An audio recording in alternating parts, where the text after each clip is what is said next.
Hello students, welcome to my channel. I hope you all are doing well.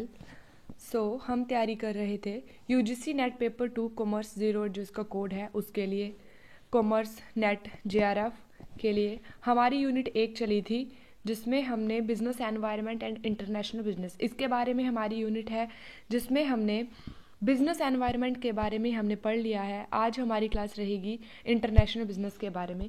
Business environment तो हमने पहले की 4 classes में कर लिया है। जिन्होंने बिजनेस एनवायरनमेंट पहले नहीं देखा है वो पहले उन क्लासेस को देख लीजिए। उसके बाद आज हमारी क्लास है इंटरनेशनल बिजनेस के लिए।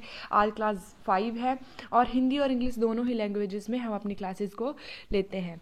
ठीक है, तो चलिए आज इंटरनेशनल बिजनेस को शुरू करते हैं।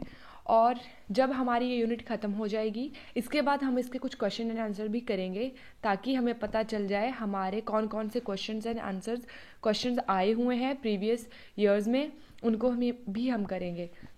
आज हमारी क्लास शुरू करते हैं इंटरनेशनल बिजनेस से। जैसे कि इसके नाम से ही पता चलता है इंटरनेशनल बिजनेस, जिसका मतलब ये होता है कि जब हमारा कोई बिजनेस एक कंट्री की सीमा से, बॉर्डर से दूसरे देश की सीमा के अंदर जब कोई बिजनेस किया जाता है उसको हम बोलते हैं international business beyond the national borders and countries.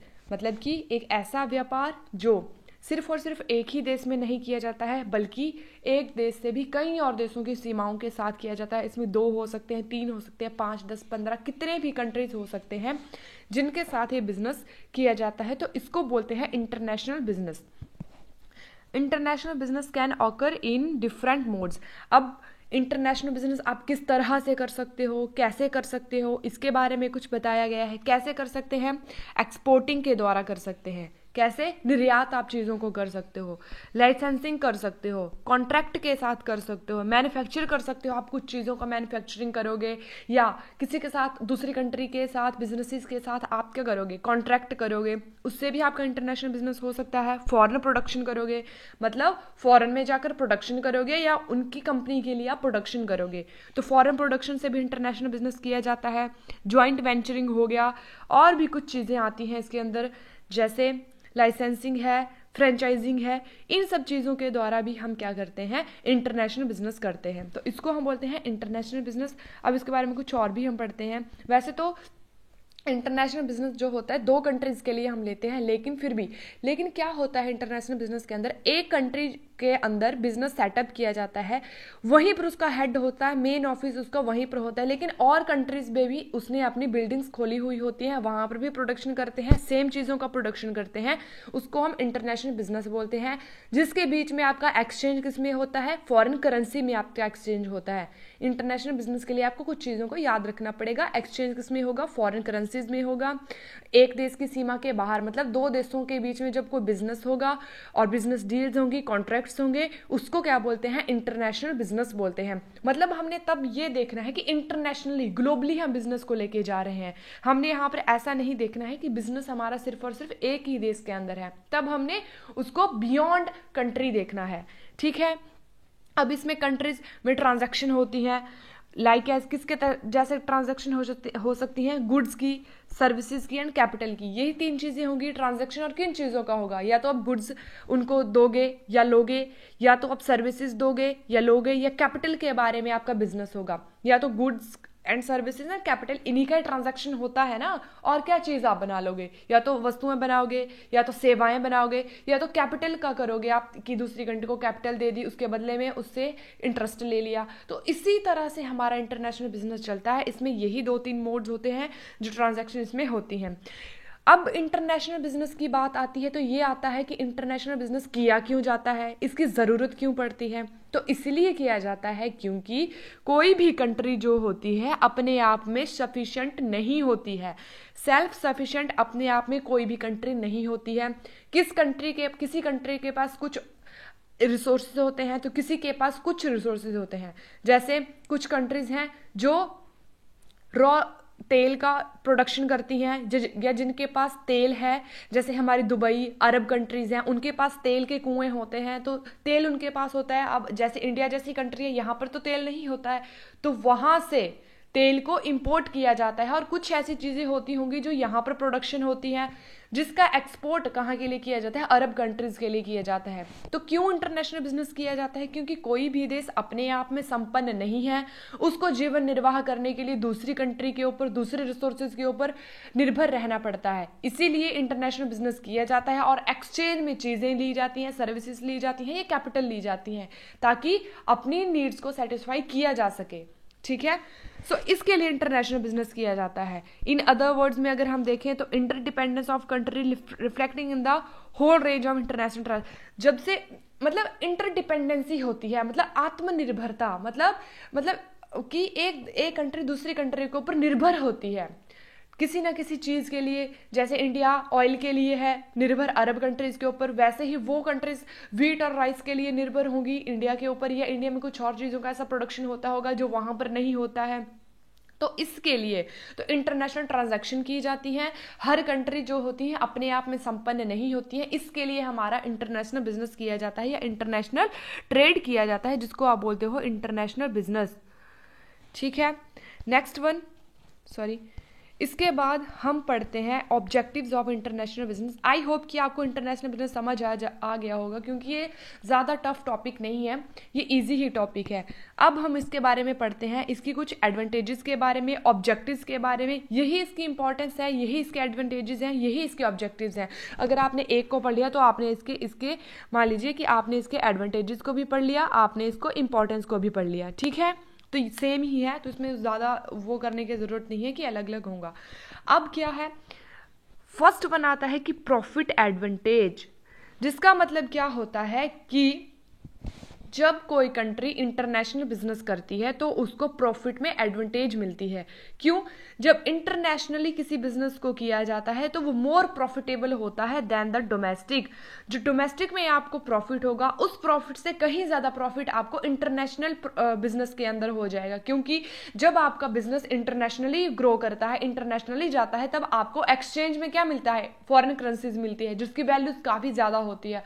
और इंटरनेशनल मार्केट के लिए एक्सचेंज हमारा फॉरेन करेंसीज में होता है, जिसकी वजह से हमारा बिजनेस ग्रो करता है, प्रॉफिट होता है उसको।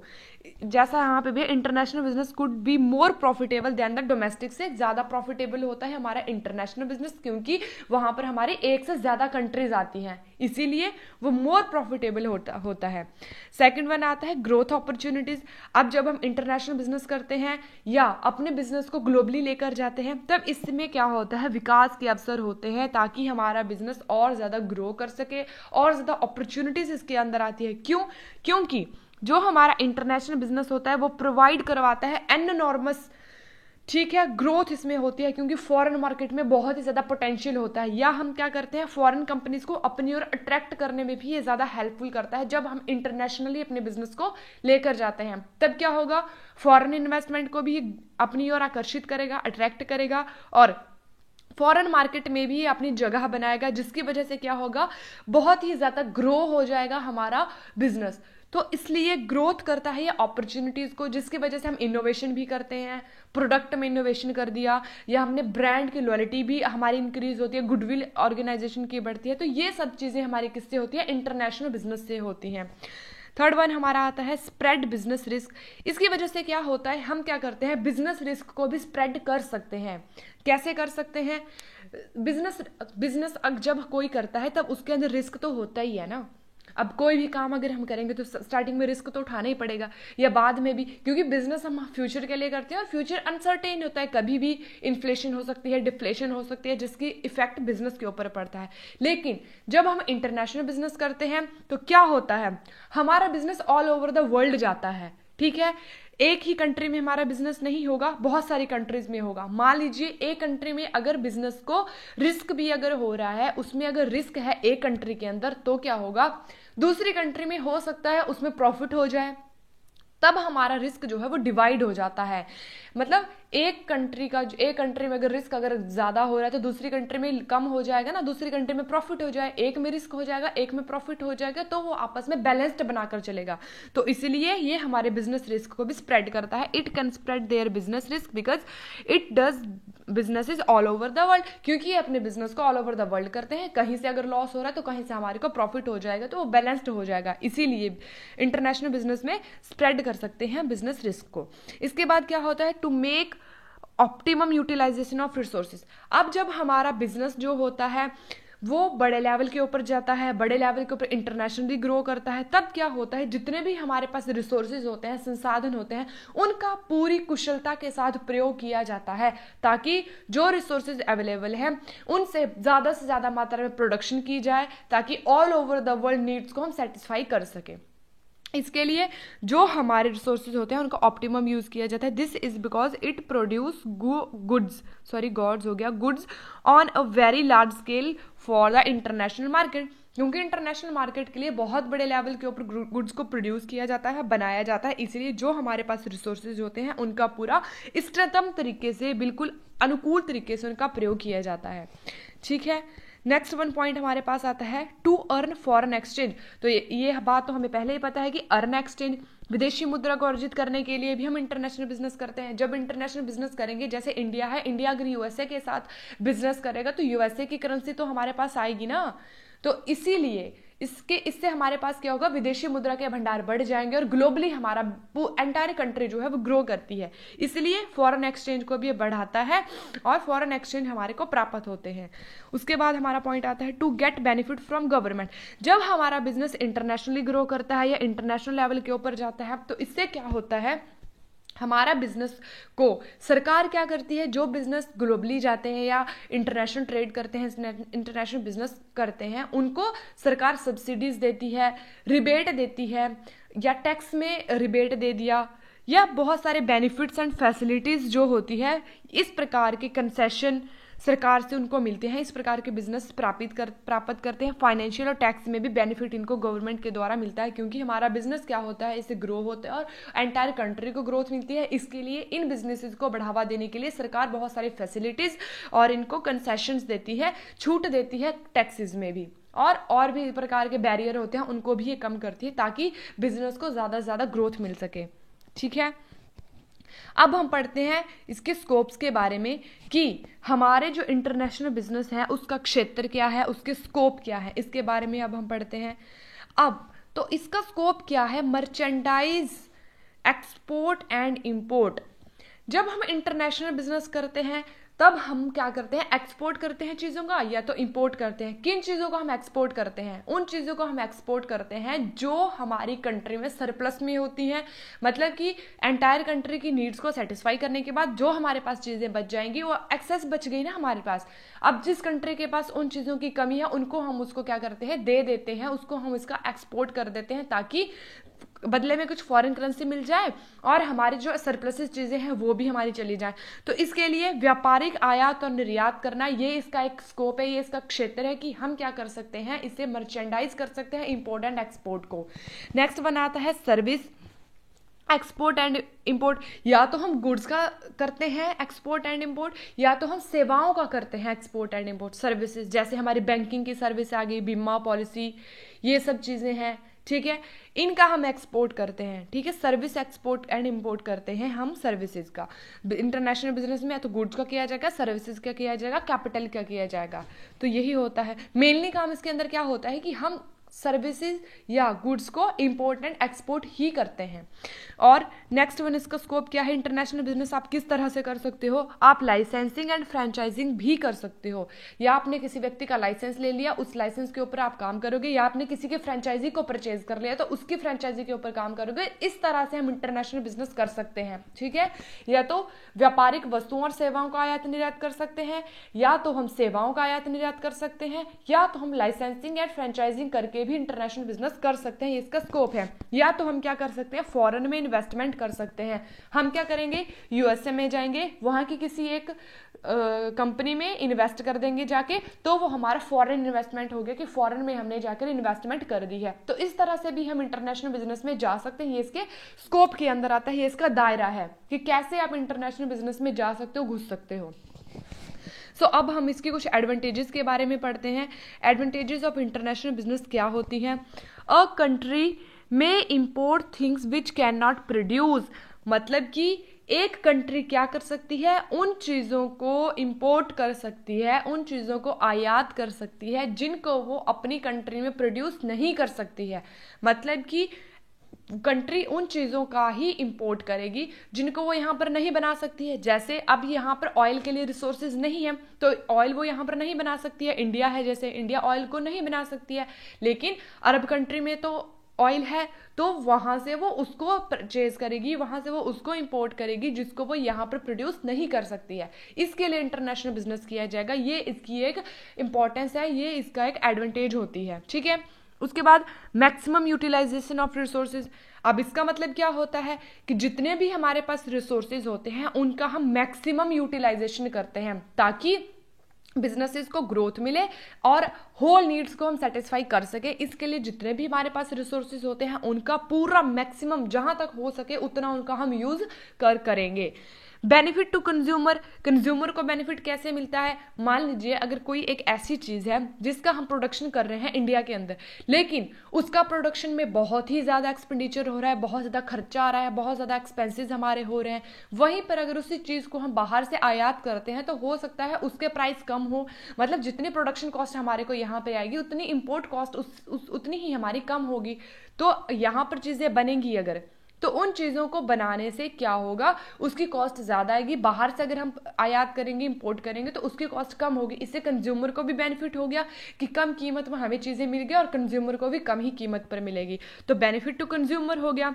रिड्यूस करता है ये ट्रेड फ्लक्चुएशन को। अब क्या करेगा, जो इंटरनेशनल ट्रेड होगा, इंटरनेशनल बिजनेस हमारा होता है, वो ट्रेड के अंदर जो फ्लक्चुएशन आती है, इन्फ्लेशन डिफ्लेशन आती है, डेफिसिट आता है, उसको भी ये कम करने में हेल्प करता है। क्यों, उन्हीं चीज़ों को इंपोर्ट करेगा जिनकी यहाँ पर ज़रूरत होगी और अननेसेसरी चीज़ों को इंपोर्ट एक्सपोर्ट नहीं करेगा, तो इसलिए ट्रेड फ्लक्चुएशन को भी ये रिड्यूस करता है। उसके बाद क्या होता है, यूटिलाइजेशन ऑफ सरप्लस प्रोड्यूस, मतलब कि जो हमारी कंट्री के अंदर सरप्लसेस हो गए हैं, मतलब कि अधिक्य हो गया है जिन चीज़ों का, जो हमारे पास चीज़ें हैं, मान लीजिए वो एक्सेस मात्रा में प्रोड्यूस हो गई हैं और अब वो हमारे पास ऐसे ही हैं, अब इनका हम यूज़ कंट्री के अंदर तो नहीं कर रहे हैं। अब एक्सेस प्रोड्यूस को, सरप्लस प्रोड्यूस को, जो हमारे पास अधिक्य है, उसको हम दूसरी कंट्री में इंपोर्ट कर देंगे, एक्सपोर्ट कर देंगे, सॉरी, दूसरी कंट्री में हम उसको एक्सपोर्ट कर देंगे, जिसकी वजह से क्या होगा, वहाँ की नीड्स को भी हम सेटिस्फाई कर लेंगे और जो हमारे पास सरप्लस बचा है वो भी हमारे पास कैसे आएगा, फॉरेन करेंसी में हमें प्राप्त हो जाएगा। तो ये इसके कुछ एडवांटेजेस हैं जिसके बारे में आपको पता होना चाहिए। ठीक है, नेक्स्ट है हमारे पास फोस्टर इंटरनेशनल ट्रेड। एक हमारे पास बच जाती है फोस्टर इंटरनेशनल ट्रेड। अब इससे क्या होता है, इंटरनेशनल बिजनेस से हमें पता ही है कि इंटरनेशनल बिजनेस को ये बढ़ावा देता है, तो ये है। उसके बाद जिस चीज़ की एडवांटेजेस होती हैं उसकी कुछ ना कुछ डिसएडवांटेजेस भी होती हैं। अब हम पढ़ते हैं इसके कुछ डिसएडवांटेजेस के बारे में। डिसएडवांटेजेस ऑफ इंटरनेशनल बिजनेस क्या है। इसकी डिसएडवांटेजेस में सबसे पहले आता है इंपोर्ट ऑफ हार्मफुल गुड्स। अब क्या मतलब होता है इसका, कभी कभी क्या होता है ना, हम उन चीज़ों को भी आयात कर लेते हैं जिनकी हमारे को ज़रूरत नहीं होती है या वो हार्मफुल होती हैं हमारी कंट्री के लिए, हेल्थ के लिए। जैसे कि जो भी नशा करने वाली चीज़ें होती हैं, तंबाकू होता है, सिगरेट होती है, शराब होती है, अगर इन चीज़ों को इंपोर्ट किया जाएगा तो हार्मफुल हैं, हार्मफुल गुड्स हैं। लेकिन जब इंटरनेशनल बिजनेस किया जाता है तो इनमें ऐसी प्रकार की चीज़ों का भी इंपोर्ट किया जाता है जो क्या होती हैं, हार्मफुल होती हैं, हार्मफुल गुड्स होती है, जो हमारे हेल्थ के ऊपर, हमारे एनवायरनमेंट के ऊपर, हमारे पूरे समाज के ऊपर जो नेगेटिव इफेक्ट डालती हैं। तो कभी कभी ऐसी चीज़ों का भी इंपोर्ट कर लेते हैं जो कि इंटरनेशनल बिजनेस की एक नेगेटिव साइड होती है। उसके बाद इट में एग्जॉस्ट रिसोर्सेज, ये क्या करता है, जब इंटरनेशनली बिजनेस अब हम करते हैं तो एग्जॉस्ट करता है, मतलब कि ये संसाधनों को समाप्त कर सकता है। कैसे, अब जब इंटरनेशनल बिजनेस किया जाता है तो उसमें बहुत ही ज़्यादा मात्रा में प्रोडक्शन किया जाता है ताकि हम ज़्यादा से ज़्यादा प्रोडक्शन कर सकें, प्रोड्यूस कर सकें चीज़ों को और दूसरी कंट्री में हम उसको एक्सपोर्ट कर सकें। जब ऐसा किया जाता है तो जो हमारे पास रिसोर्सेज होते हैं वो तो हमारे पास लिमिटेड ही हैं। अब प्रकृति के पास जो चीज़ें हैं वो तो लिमिटेड ही है ना, हम तो उसका यूज़ ही करते हैं। जब हम उसका बहुत ही ज़्यादा मात्रा में यूज़ करेंगे, बहुत ज़्यादा मात्रा में यूज़ करेंगे तो नेचुरल रिसोर्सेज जो हैं हमारे, रॉ मटेरियल जो है हमारा, वो हमारा समाप्त हो जाएगा। ये इसको जल्दी ही रिसोर्सेज को समाप्त कर देगा। तो ये भी इसका एक नेगेटिव पॉइंट है।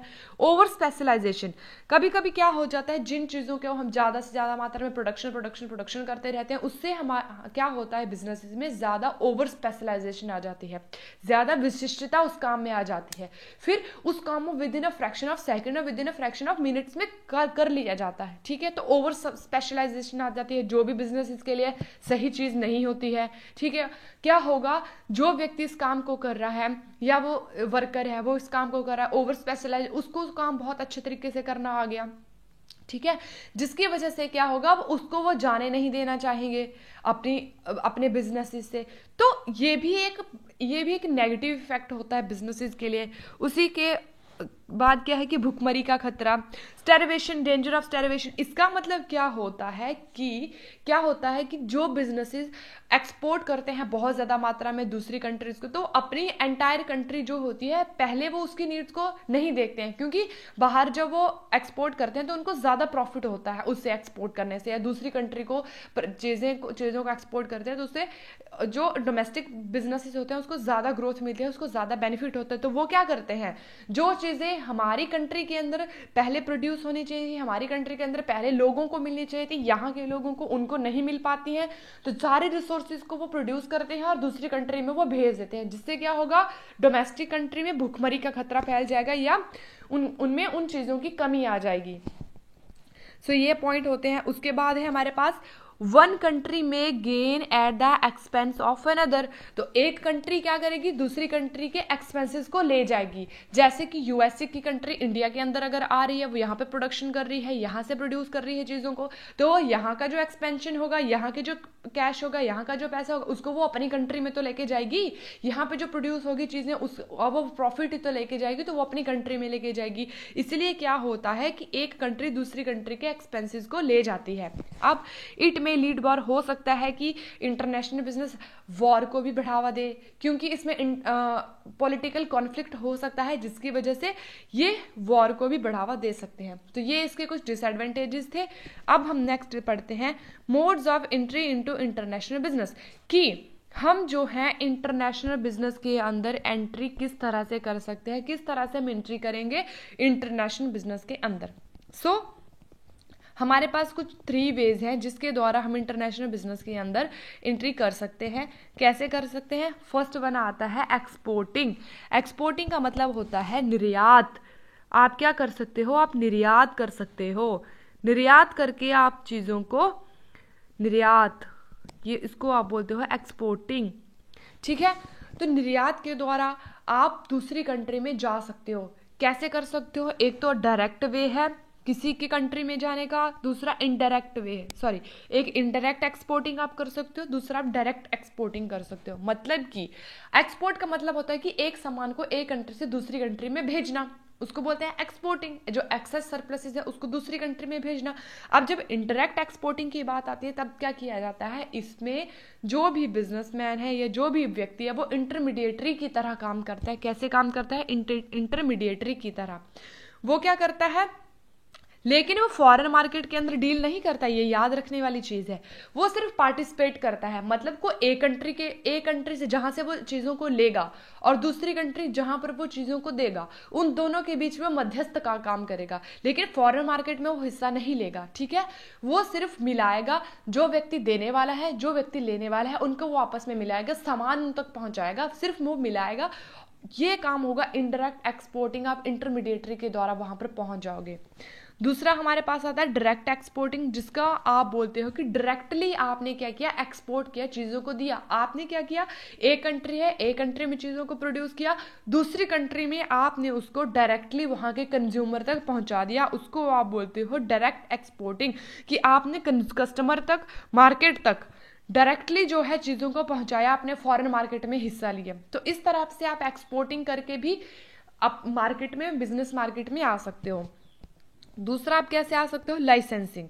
लाइसेंसिंग का मतलब क्या होता है कि एक व्यक्ति जिसके पास लाइसेंस है उसको आप लाइसेंसर बोलते हो, जिसने उस व्यक्ति का लाइसेंस लिया है उसको आप लाइसेंसी बोलते हो। तो लाइसेंसर ने क्या किया, अपना लाइसेंस दिया। लाइसेंस किन किन चीज़ों का दिया जा सकता है, इंटेलेक्चुअल प्रॉपर्टी, जो हमारे पास बौद्धिक संपदा होती है, जैसे टेक्नोलॉजी आ गया, जैसे वर्क मेथड आ गया, पेटेंट्स आ गया, कॉपीराइट आ गया, ब्रांड नेम्स आ गया टू अनदर फर्म्स। तो ये सब लाइसेंस होते हैं, ठीक है। ये सब हमारे लाइसेंस है। जैसे हमारे इंटेलेक्चुअल प्रॉपर्टी है, टेक्नोलॉजी है, इन सब का लाइसेंस आप दूसरे व्यक्ति को, किसी को दे दोगे और बदले में रिटर्न क्या लोगे, इससे फीस लोगे। आप बोल दोगे कि किसी व्यक्ति को, ठीक है ये मेरा लाइसेंस है, मेरे नाम से आप बिजनेस चला सकते हो, लेकिन नाम मेरा चलना, लाइसेंस आप मेरा लीजिए, मेरे नाम से आप बिजनेस चला लीजिए, ठीक है, और बदले में, इसके बदले में, मेरा लाइसेंस लेने के बदले में मुझे कुछ फीस दे दीजिएगा। तो इस तरह से आप लाइसेंसिंग कर सकते हो, ठीक है। ये बहुत ही ईजी और अच्छा वे है। व्यक्ति को कुछ भी नहीं करना है, दूसरे व्यक्ति का लाइसेंस लेना है, अपना दिमाग लगाना है, बिजनेस चलाना है और बदले में कुछ कमीशन या कुछ फीस के रूप में उस लाइसेंसर को देना है, बस यही काम होता है। उसके बाद हमारे पास आता है फ्रेंचाइजिंग। फ्रेंचाइजिंग भी लाइसेंसिंग की तरह ही होता है, लेकिन फ्रेंचाइजिंग में क्या होता है कि यह लाइसेंसिंग से ज़्यादा वाइडर टर्म होती है। लाइसेंसिंग से ज़्यादा वाइडर टर्म क्या होती है, हमारी फ्रेंचाइजिंग होती है।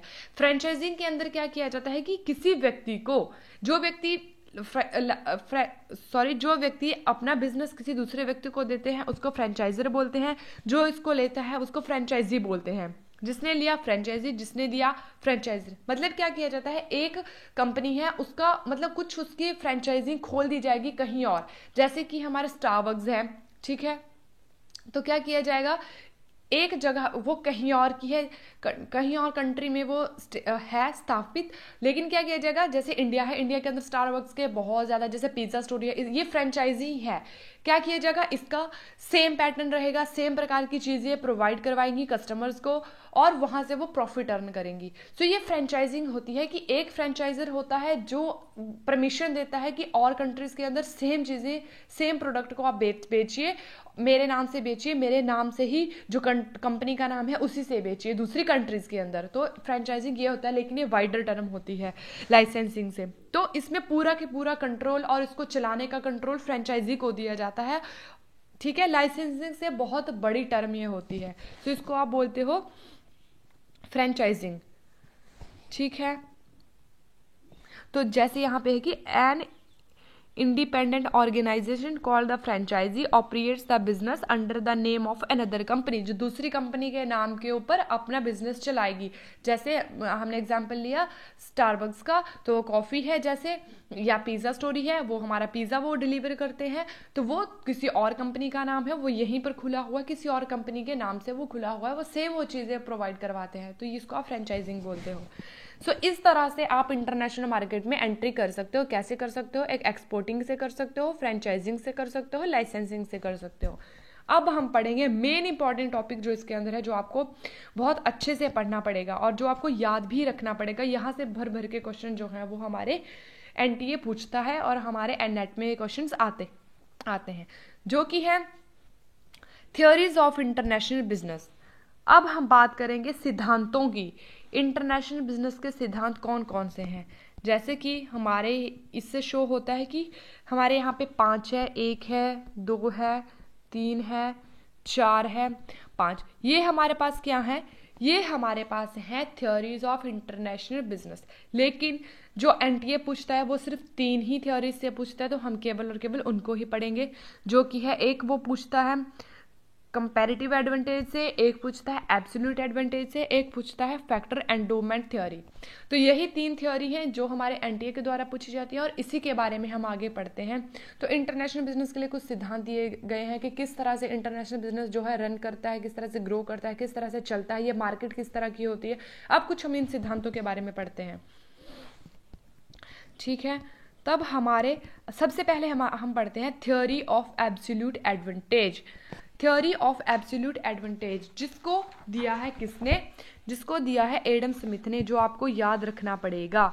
ये आपको याद रखना पड़ेगा कि थ्योरी ऑफ एब्सोल्यूट एडवांटेज जो है वो किसने दी है, तो ये दी है हमारी एडम स्मिथ जी ने, जो कि हमारे किसके, इकोनॉमिक्स के फादर भी हैं एडम स्मिथ। तो आप इस तरह से आप इसको याद रख सकते हो। और इसको बोलते हैं निरपेक्ष लागत का सिद्धांत। हिंदी में क्या बोलते हैं, इसको बोलते हैं निरपेक्ष लागत का सिद्धांत, इसको ये बोला जाता है।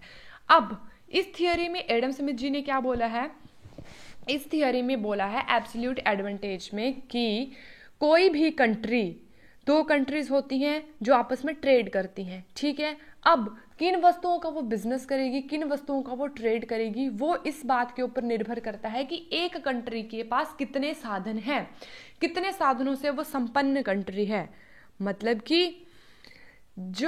कि क्या होता है कि एक कंट्री, दो कंट्रीज हमारे पास है, एक के पास कुछ चीज़ों का प्रोडक्शन हो रहा है, जिन चीज़ों का प्रोडक्शन हो रहा है वो एनवायरनमेंट उसके लिए बहुत अच्छा है, मतलब कि उन्हीं चीज़ों का प्रोडक्शन किया जाएगा जिसमें उसको कंपैरेटिवली प्रॉफिट ज़्यादा होगा।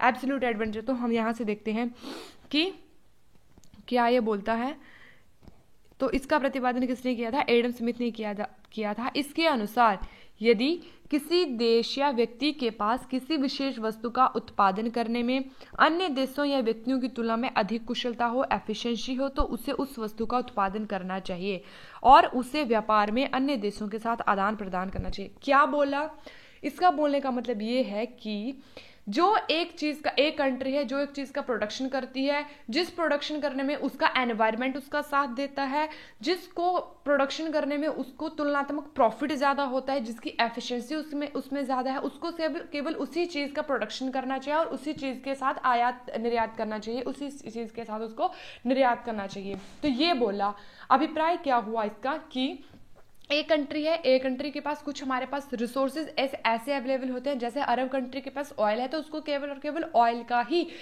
जो है वो इंपोर्ट करना चाहिए और बदले में उसको एक्सपोर्ट उसको एक्सपोर्ट किसका करना चाहिए, ऑयल का करना चाहिए, और इंपोर्ट किसका करना चाहिए, जो वहां पर प्रोडक्शन नहीं हो सकती है या नहीं होती है, या वो करते हैं लेकिन उसमें उसको एक्सपेंशन बहुत ज्यादा हो जाता है।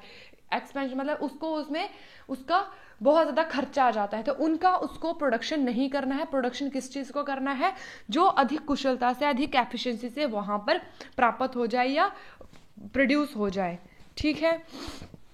इसको हम एक एग्जाम्पल से समझते हैं। एब्सोल्यूट एडवांटेज थ्योरी का एक एग्जाम्पल है, जैसे देखिए कंट्री है, हमने यहाँ पे कंट्रीज ली हैं इंडिया एंड नेपाल। तो यहाँ पे प्रोडक्शन बिफोर ट्रेड, जब हम प्रोडक्शन नहीं कर रहे थे आपस में, तब क्या था हमारा राइस एंड व्हीट, ठीक है, ये है। उसी तरह rice and wheat after production है, उसी तरह हम जब चेंज देखेंगे इसके बीच में, ठीक है। तो क्या है, क्या बोला कि प्रोडक्शन बिफोर ट्रेड, जब इंडिया 2 टन, ये टन्स में है, अगर इंडिया 2 टन राइस का प्रोडक्शन करती है और वहीं पर व्हीट का कितना प्रोडक्शन करती है, 4 प्रोडक्शन करती है, कंपैरेटिवली देखा जाए क्या है, इंडिया के पास व्हीट का प्रोडक्शन राइस की प्रोडक्शन की अपेक्षा ज्यादा हो रहा है। वहीं पर नेपाल में 4 अगर हम राइस का प्रोडक्शन कर रहे हैं तो वहीं हम 2 व्हीट का प्रोडक्शन कर रहे हैं। तो क्या है, इंडिया के पास व्हीट का प्रोडक्शन ज्यादा हो रहा है और नेपाल के पास राइस का प्रोडक्शन ज्यादा हो रहा है। तब क्या बोला, जब हमने आपस में ट्रेड किया, व्यापार किया, तो प्रोडक्शन आफ्टर ट्रेड क्या हो गया कि जिस कंट्री के पास ज्यादा हो रहा है उसको पूरा के पूरा वही कंट्री प्रोड्यूस करेगी, जो उसके पास लेस प्रोड्यूस हो रहा है उसको वो पूरा के पूरा परचेज करेगी। जैसे अब इंडिया ने क्या किया, इंडिया के पास क्योंकि व्हीट ज्यादा हो रही तो इंडिया ने पूरा के पूरा प्रोडक्शन किसका किया, व्हीट का ही किया। वहीं पर नेपाल के पास अगर राइस का प्रोडक्शन ज्यादा हो रहा था, पूरा के पूरा प्रोडक्शन राइस का नेपाल ने ही किया, जिसकी वजह से जो हमारा इंडिया के पास जो रिसोर्सेज अवेलेबल थे, जो व्हीट के लिए बहुत अच्छे थे, वहां का क्लाइमेट, वहां की मिट्टी, वहां का पानी, जो भी आप ले लीजिए, जिसकी वजह से वहां पर व्हीट का प्रोडक्शन ज्यादा होता था। अब उसने सारा के सारा जो 2 टन जो था वो राइस होता था, उसको भी उसने कन्वर्ट कर दिया वीट में। अब वीट का ही वो प्रोडक्शन ज्यादा करेगा। क्यों? क्योंकि क्लाइमेट वीट के अनुसार वहां पर अच्छा है। उसी तरह नेपाल राइस का प्रोडक्शन करेगा। क्यों? क्योंकि राइस का जो वहां का एनवायरमेंट है वो राइस के अकॉर्डिंग वहां पर अच्छा है, जिसकी वजह से क्या हुआ, चेंज क्या हुआ प्रोडक्शन में, कि राइस यहां से कम हो गए लेकिन वीट में वो बढ़ गए। उसी तरह जो यहाँ पे वीट कम हुई वो राइस यहाँ पे बढ़ गया, जिसकी वजह से प्रोडक्शन बढ़ा। क्यों? क्योंकि क्लाइमेट उनका वैसा है, इसकी वजह से। सो ये है, इस तरह से आप एब्सोल्यूट एडवांटेज थ्योरी को समझ सकते हैं। नेक्स्ट थ्योरी हमारे पास आती है theory of comparative cost. Theory of comparative cost का मतलब ये होता है कि यह सिद्धांत यह समझाता है कि दो देशों या इकाइयों के बीच में व्यापार से दोनों को लाभ हो सकता है, ठीक है, यदि वे अपनी उत्पादन क्षमता को उस वस्तु या सेवा पर केंद्रित करें जिसकी उत्पादन में उनके पास कम अवसर लागत हो, यानी वे जिस वस्तु को कम संसाधनों और समय में बना सकते हो। अब इसने क्या बोला, थ्योरी ऑफ कंपैरेटिव कॉस्ट में क्या बोला कि अब हम कंपैरिजन करेंगे, कंपैरेटिवली हम प्रॉफिट को अर्न कर सकते हैं। अब कंपैरेटिवली का मतलब क्या होता है, कि कंपैरेटिवली का मतलब ये होता है कि जिसमें कंपैरिजन करके हमें ज्यादा प्रॉफिट हो रहा है हम उस चीज को अब बनाएंगे, और जिसमें हमें लॉस हो रहा है उसको हम परचेज करेंगे कहीं और से, ठीक है। इसके अनुसार क्या है कि हर एक कंट्री को जिस चीज का वो प्रोडक्शन कर रही है उसमें उसको स्पेशलाइजेशन हासिल करनी पड़ेगी। क्या बोला, ये बोला गया कंपैरेटिव कॉस्ट के अंदर कि जो एक कंट्री है जो भी चीज का प्रोडक्शन कर रही है उसमें उसको स्पेशलाइजेशन हासिल करनी पड़ेगी, ताकि वो ज्यादा से ज्यादा दूसरी कंट्री के कंपैरिजन के मुकाबले में ज्यादा प्रॉफिट अर्न कर सके। सो ये हमारा कंपैरेटिव कॉस्ट में बोला, ताकि उसको कंपैरेटिवली प्रॉफिट ज्यादा हो। क्या होना चाहिए, सिर्फ कंपैरिजन की बात है तो कंपैरेटिवली प्रॉफिट ज्यादा होना चाहिए, उन चीजों का प्रोडक्शन किया जाएगा जो यहाँ पर अवेलेबल है और जिसमें कंपैरेटिवली हमारे को कॉस्ट कम लगती है दूसरी कंट्री में प्रोडक्शन करने में। जहां पर दूसरी कंट्री में उसी चीज को प्रोडक्शन करने में ज्यादा खर्चा आता है तो उसको उस चीजों का आयात करना चाहिए, और जो चीज वहां पर इजीली बन जाएंगी, इजीली प्रोड्यूस हो जाएंगी, कम कॉस्ट में प्रोड्यूस हो जाएंगी, उसको निर्यात करना पड़ेगा। सो ये है कंपैरेटिव कॉस्ट का कंपैरिजन करके हम देखेंगे। इसमें हम क्या करते हैं, इस सिद्धांत के अनुसार यदि एक देश किसी वस्तु का उत्पादन दूसरे देश की तुलना में कम कॉस्ट पर कर सकता है तो उसे उसी ही चीज का प्रोडक्शन ज्यादा करना चाहिए। वो उस चीज का मतलब कि अगर एक कंट्री को दूसरे कंट्री की कंपैरिजन में कम कॉस्ट में अगर वो चीजें बना पा रहा है तो उसको उन्हीं चीजों का प्रोडक्शन करना चाहिए, उन्हीं चीज को प्रोड्यूस करना चाहिए, और दूसरे देश में वह वस्तु इजीली उसको प्राप्त कर सकता है, या दूसरे देश से उसे उस वस्तु को आयात करना चाहिए जिन चीजों के ऊपर क्या होता है उसको कंपैरेटिवली प्रॉफिट कम होता है या कंपैरेटिवली कॉस्ट उसकी ज्यादा आती है दूसरी कंट्री से, उसको मंगवाना चाहिए, और जो कम कीमत के ऊपर, कम कॉस्ट के ऊपर जिसको वो यहाँ पर बना लेता है उसको उस चीजों को इंपोर्ट करना चाहिए दूसरी कंट्रीज के अंदर। तो ये होता है, इस प्रकार से दोनों कंट्रीज के बीच में जो होता है कंपैरेटिवली प्रॉफिट होता है।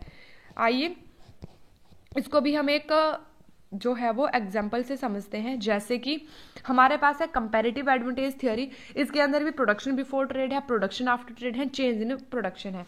तो यहाँ से हम इसको देखते हैं, यहाँ पर भी इंडिया और नेपाल का है एग्जाम्पल लिया गया है। सो क्या होता है, इंडिया में मान लीजिए 10 राइस और 10 टन राइस 10 टन वीट का प्रोडक्शन होता है, मतलब दोनों ही प्रोडक्शन इक्वली होते हैं इंडिया के अंदर, लेकिन नेपाल के अंदर वीट जो होता है राइस के कंपैरिजन में अच्छा होता है, ठीक है। अब क्या करना पड़ेगा, क्योंकि अब नेपाल को तो राइस क्या करना पड़ेगा, इंपोर्ट करना पड़ेगा, क्योंकि यहाँ पर कम प्रोडक्शन होता है, लेकिन यहाँ पर वीट बहुत अच्छी होती है। अब इंडिया के पास राइस बहुत अच्छे होते हैं, वीट भी अच्छी होती है, लेकिन कंपैरेटिवली क्या होगा, अगर नेपाल वीट को प्रोड्यूस करेगा तो नेपाल को क्या होगा, कम कीमत में वीट बन जाएगी, और इंडिया अगर सारा के सारा जो वीट में वो प्रोडक्शन करता है वही अगर वो राइस में प्रोडक्शन करेगा तो इससे क्या होगा, राइस में उसको ज्यादा कंपैरेटिवली प्रॉफिट हो जाएगा वीट को उगाने से ज्यादा, ठीक है। तो अब आफ्टर ट्रेड क्या हुआ प्रोडक्शन, कि पूरा के पूरा राइस किसने बनाया, इंडिया ने बनाया, और पूरा के पूरा वीट का प्रोडक्शन किसने किया, नेपाल ने किया, जिसके कंपैरेटिवली क्या हुआ, पहले जिसको मतलब पहले अगर नेपाल को कुछ चीज़ें इंपोर्ट करनी पड़ी थी, अब पहले उसको राइस भी इंपोर्ट करना पड़ता था, वीट भी इंपोर्ट करनी पड़ती थी। अब वो क्या करेगा, सिर्फ और सिर्फ राइस को ही इंपोर्ट करेगा। उसी प्रकार इंडिया अब सारा के सारा वीट नेपाल से ले लेकर सारा अपना मतलब वीट की जितनी ज़रूरत है वो नेपाल से पूरी कर लेगा, और नेपाल क्या करेगा, राइस की जितनी की पूरी नीड है उसको वो इंडिया से पूरी कर लेगा। तो इस प्रकार ये होता है, इस प्रकार चेंज इन प्रोडक्शन जो आप देख सकते हो। तो ये हमारा था कंपैरेटिव एडवांटेज थ्योरी। आप इसमें कंपैरिजन करोगे, जिसमें कंपैरेटिवली प्रॉफिट ज्यादा होगा प्रोडक्शन करने में, आप उसी का प्रोडक्शन करोगे। एब्सोल्यूट थ्योरी में क्या होगा, जो चीज़ों आपके पास जो जिस कंट्री के पास जो चीज़ें संपन्न है उन्हीं चीज़ों का वो प्रोडक्शन करेगा जो वहाँ पर इजीली अवेलेबल हो जाएगी। जो इजीली अवेलेबल नहीं होती है उसको वो दूसरी कंट्री से इंपोर्ट कर लेगा। सो तीसरी थ्योरी हमारी आती है थ्योरी ऑफ फैक्टर एंडोमेंट, जिसको आप बोलते हैं संरचनात्मक संपत्ति का सिद्धांत। अब इस सिद्धांत को किसने दिया है, हेक्सर ओहलिन ने दिया है। जो क्या थे, हेक्सर कौन थे, हेक्सर थे गुरु और ओहलिन थे उनके शिष्य। उस पहले हेक्सर ने इस एंडोमेंट थ्योरी को प्रतिपादित किया था, लेकिन बाद में जाकर इसका एक्सपेंशन किसने किया था, ओहलिन ने किया था। ठीक है, यह एक व्यापारिक सिद्धांत है जो यह बताता है कि दो देशों के बीच में उनके पास उपलब्ध संसाधनों या फैक्टर एंडोमेंट पर ही आधारित होता है। मतलब कि फैक्टर एंडोमेंट थ्योरी का मतलब ये होता है कि एक कंट्री दो तरह की हो सकती है, या तो कैपिटल ओरिएंटेड हो सकती है या तो लेबर ओरिएंटेड हो सकती है। मतलब या तो एक कंट्री के पास कैपिटल बहुत ज्यादा मात्रा में पूंजी ज्यादा हो सकती है, या तो एक कंट्री के पास लेबर ज्यादा हो सकती है। अब जिस कंट्री के पास कैपिटल ज्यादा है वो उन्हीं चीजों को प्रोड्यूस करेगी जिसमें कैपिटल ज्यादा लगती है, या जिसमें कैपिटल से रिलेटेड जो चीजें होती हैं। क्यों करेगी, क्योंकि वहां पे लेबर ज्यादा महंगी मिलेगी, और जो हमारी कैपिटल होगी वो कैपिटल कंपैरेटिवली लेबर के बदले में सस्ती मिल जाएगी। तो इसके लिए ऐसी कंट्रीज जैसे हमारी डेवलप्ड कंट्रीज होती हैं, जैसे यूएसए है, ब्रिटेन है, चाइना है, ये क्या करती है, कैपिटल ओरिएंटेड चीज़ों को ज़्यादा प्रोडक्शन करती है। और जैसे हमारी इंडिया है, इंडिया के अंदर लेबर जो है बहुत सस्ती मिल जाती है, कम कीमत के ऊपर हमें लेबर मिल जाती है। तो यहाँ पर उन चीज़ों को ज़्यादा प्रोड्यूस किया जाएगा जो लेबर से या खुद मैनुअली जो काम किया जाएगा, जहाँ पर लेबर ज़्यादा लगती है, इंडिया उन चीज़ों का प्रोडक्शन करेगी। तो फैक्टर एंडोमेंट्स थ्योरी में यही बोला गया है कि जिस कंट्री के पास जो संपन्न चीज़ें होती हैं उन्हीं संपन्नता के साथ वो प्रोडक्शन करेगी, और जिस चीज़ की वहाँ पर संपन्नता की कमी है उन चीज़ों को वो आयात करेगी। इसका मतलब क्या होता है कि कोई भी देश उन वस्तुओं का उत्पादन और निर्यात करेगा जिनके उत्पादन के लिए उसके पास सबसे अधिक सुविधाजनक प्रचुर मात्रा में रिसोर्सेज होते हैं। कैसे, श्रम, पूंजी और प्राकृतिक रिसोर्सेज जो जिसके पास होंगे वो उन्हीं चीज़ों का प्रोडक्शन करेगा। जो रिसोर्सेज उसके पास नहीं होंगे उसको वो दूसरी कंट्री से आयात करेगा। सो ये हमारी फैक्टर एंडोमेंट थ्योरी होती है। फैक्टर एंडोमेंट में हम कैपिटल एंड लेबर को देखेंगे। एब्सोल्यूट एडवांटेज थ्योरी में हम क्या देखेंगे कि हमारे पास रिसोर्सेज कैसे हैं, रिसोर्सेज देखेंगे, जिस कंट्री के पास रिसोर्सेज अच्छे हैं वो उन्हीं का प्रोडक्शन करेगी। और कंपैरेटिव कॉस्ट में देखेंगे कि किस चीज़ का प्रोडक्शन करने से हमें कंपैरेटिवली प्रॉफिट ज़्यादा होगा। सो ये चीज़ें हैं जो याद रखनी पड़ेंगी। उसके बाद इसकी कुछ एजम्पशंस भी हैं। एजम्पशन ऑफ द थ्योरी जो हमारी फैक्टर एंडोमेंट थ्योरी है जिसके बीच में हम पढ़ते हैं, जिसके बीच में हम कुछ थ्योरीज को पढ़ते हैं जो हमारे पास है एजम्पशंस। तो क्या एजम्पशन इसकी है कि this model is 2x2x2 model. कैसे है ये 2x2x2 मॉडल, और पहले के जो दो मॉडल है हमारे वो 2x2 मॉडल है, दो देश है और दो वस्तुएं हैं। अब इसके बीच में दो फैक्टर्स को भी शामिल किया गया है, दो कंट्रीज तो हैं, दो गुड्स तो हैं, और साथ में ही इसमें दो फैक्टर भी हैं। जो फैक्टर हैं हमारे पास वो क्या है, कैपिटल, वो है हमारे पास capital plus labour. Capital plus labour जो इसके अंदर फैक्टर को भी हम लेते हैं वो है कैपिटल प्लस लेबर। अब क्या आता है, अब आता है कि इसके बीच में ट्रेड इज फ्री, इसके बीच में आता है कि ट्रेड इज फ्री। ये इसकी एजम्पशन है। क्या एजम्पशन है एंडोमेंट थ्योरी की, ट्रेड इज फ्री है एंड कॉस्टलेस है। ट्रेड करने में कोई किसी भी प्रकार की कोई भी कॉस्ट आपको नहीं आ रही है। फैक्टर सप्लाईज आर फिक्स, जो भी आप फैक्टर की सप्लाई करोगे जैसे कॉस्ट एंड कैपिटल है वो आपके पास फिक्स है, और फुल एम्प्लॉयमेंट है। आप जो है एम्प्लॉयमेंट को और ज्यादा नहीं बढ़ा सकते हो, जिसको रोजगार चाहिए उसको सबको रोजगार मिल रहा है। एक्चुअल में तो ऐसा होता नहीं है, लेकिन ये इसकी मान्यता है। And constant return to scale, और जो हमें बचतें हो रही हैं वो कांस्टेंट हो रही हैं। सो ये इसके एजम्पशंस हैं। And countries taste are equal, इसमें ये बोला जाता है कंट्रीज का जो टेस्ट होता है वो इक्वल होता है, इसमें जो टेक्नोलॉजीज यूज होती है वो इक्वल होती हैं, इसमें कोई भी तरह की कोई ट्रांसपोर्टेशन कॉस्ट नहीं आती है। Factor mobility in countries is complete, बोला जाता है कि जो कंट्रीज के बीच में फैक्टर जैसे पूंजी एंड कैपिटल है वो एक कंट्री से दूसरी कंट्री के बीच में भेजे जाते हैं, वो इजीली भेजे जा सकते हैं। सो ये इसकी कुछ एजम्पशन थी, मुझे लगता है कि आपको समझ आ गया होगा, इजीली आ गया होगा, और इसी के साथ आज के बारे में पढ़ेंगे। So thanks for watching, like share and subscribe if you are like the session. Thank you so much.